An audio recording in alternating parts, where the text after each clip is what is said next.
जी सुनिए, राहुल का टिफिन दे आइए उसके ऑफिस में। राहुल की माँ बोली, क्या राहुल आज साथ में टिफिन लेकर नहीं गया? आज उसके ऑफिस में मीटिंग थी बॉस के साथ सवेरे सवेरे, इसलिए बिना टिफिन के ही वो चला गया।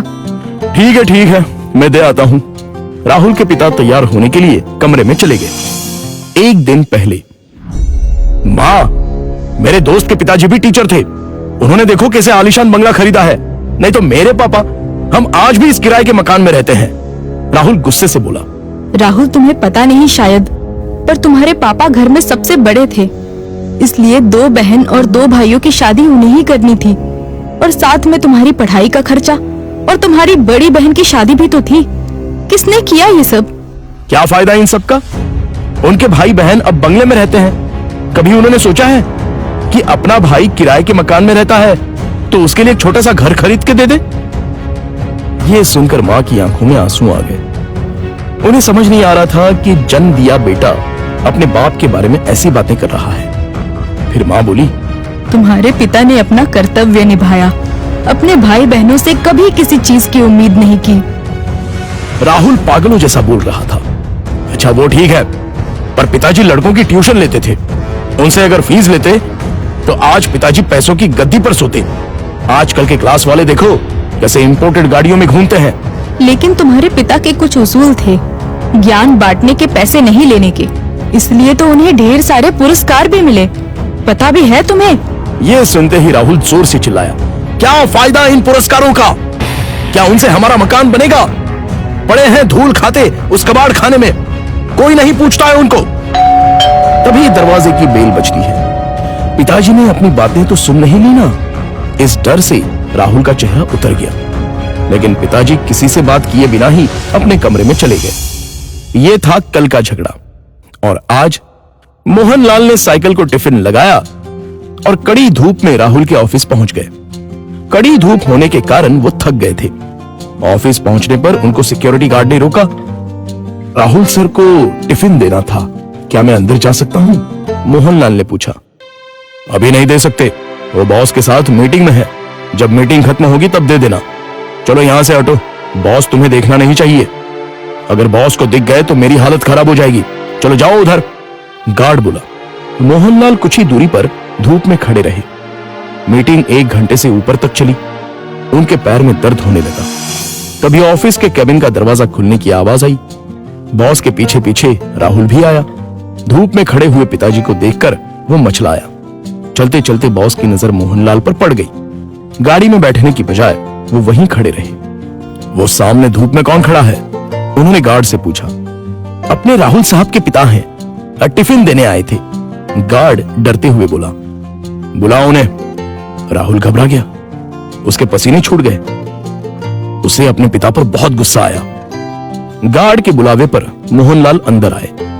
बॉस उनके पास गए और बोले, आप मोहनलाल सर हैं ना? सरकारी स्कूल में आप ही टीचर थे ना? हाँ, पर आप कैसे पहचानते हैं मुझे? कुछ समझने से पहले ही बॉस ने मोहनलाल के पैर छुए। राहुल और सब लोग ये देखकर हक्का बक्का रह गए। सर, मैं विजय, आपका स्टूडेंट था। आप मुझे पढ़ाने के लिए घर आते थे। हाँ, याद आया। बाप रे, तुम तो बहुत ही बड़े हो गए हो। विजय मुस्कुराया और बोला, सर आप यहां धूप में क्या कर रहे हैं? चलिए अंदर बैठते हैं, बहुत सारी बातें करनी है आपसे। सिक्योरिटी, तुमने इन्हें अंदर क्यों नहीं बिठाया? सिक्योरिटी ने शर्म के मारे गर्दन नीचे कर दी और बोला, सॉरी सर, गलती हो गई। इस पर मोहनलाल बोले, इसमें इसकी कोई गलती नहीं है, आपको डिस्टर्ब ना हो इसलिए मैं ही बाहर खड़ा हुआ था। ओके। विजय ने मोहनलाल का हाथ थामा और उनको अपने केबिन ले गया। बैठिए सर, अपने कुर्सी की तरफ उंगली करते हुए विजय बोला। नहीं, ये कुर्सी तो तुम्हारी है। मोहनलाल हिचकिचाहट से बोले, सर आपकी वजह से ही तो ये कुर्सी मुझे मिली है, इसलिए इस पर सबसे पहले आपका हक बनता है। विजय ने जबरदस्ती मोहनलाल को अपनी कुर्सी पर बिठाया। शायद आपको पता नहीं, लेकिन अगर सर नहीं होते तो आज ये कंपनी नहीं होती और मैं अपने पिता के साथ उनकी दुकान में बैठा रहता। विजय ने अपने साथियों से कहा। राहुल और मैनेजर आश्चर्य से देखते ही रह गए। स्कूल के टाइम मैं एक एवरेज स्टूडेंट था, मुझे पढ़ाई में दिलचस्पी नहीं थी। मार्क्स कमा रहे थे, इसलिए मेरी माँ मुझे सर के पास उनके घर ले गई और ट्यूशन लेने के लिए कहा। पर सर के घर पर जगह नहीं थी, इसलिए वो हमारे घर आकर मुझे पढ़ाने लगे। लेकिन सर ने कभी फीस नहीं ली। सर के पढ़ाने के तरीके से फिर धीरे धीरे मुझे पढ़ाई में रुचि आने लगी और मैंने 10वीं में दूसरा नंबर लाया। ये देखकर तो मैं हवा में उड़ने लगा। My goodness! पर सर ने कभी आपसे फीस नहीं ली? मैनेजर ने पूछा। मैं मां के साथ मिठाई लेके सर के घर गया। मां ने 50,000 का चेक सर को दिया, लेकिन उन्होंने वो नहीं लिया। तब सर ने एक बात कही थी जो आज भी मुझे याद है। सर ने कहा था, मैंने कुछ नहीं किया, आपका बेटा ही होशियार था। मैंने सिर्फ उसे रास्ता दिखाया है और मैं ज्ञान बेचता नहीं हूं, दान करता हूं। फिर मैंने 12th करने के बाद MS किया और अमेरिका जाकर पढ़ाई की और वापस आने के बाद ये कंपनी स्टार्ट की। एक पत्थर को सर ने हीरा बना दिया। सर, आपको सच में दिल से प्रणाम। मोहनलाल की आंखों में आंसू आ गए। यह सच में कमाल की बात है। बाहर दुनिया में पढ़ाई का बाजार चल रहा है और इन्होंने बिना फीस लिए पढ़ाया। मान गए सर आपको। ऐसे लोग उसूल के पक्के होते हैं। इन्हें पैसों की और पुरस्कार की भी चाह नहीं थी। इन्हें तो बस अपने स्टूडेंट का भला हो, यही दिन रात सोचते थे।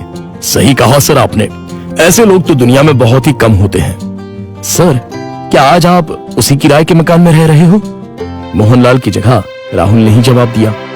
हाँ सर, उसी किराए के मकान में रहते हैं।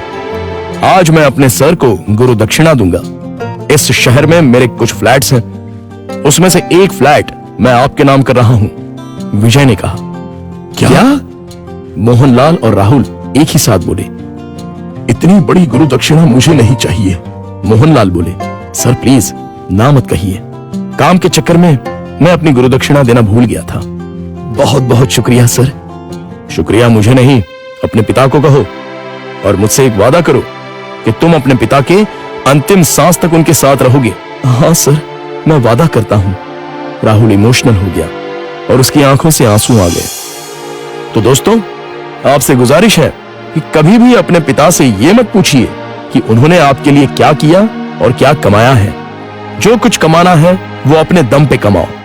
उन्होंने हमें जो पढ़ाई और संस्कार दिए हैं वही आपको कमाने में मदद करेंगे। धन्यवाद।